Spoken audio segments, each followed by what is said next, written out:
కేరింతలు లెక్క చేయకు, పళ్ళున్న చెట్టుకు అలవాటేగా. కలత చందకు చందమామకే ఏటేట చవితికి నిందలేగా. ఓటమన్నది గురువు కదరా, ఓర్పుతో నువ్వు గెలవవా.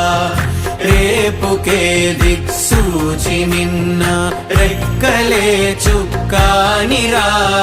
నీరు నేల ఆకాశం నీపై చూపెను పాశం.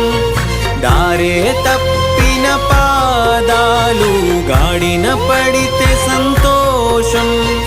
తరతరాల చెమట చుక్కలు లాల పోసెను భూమికే.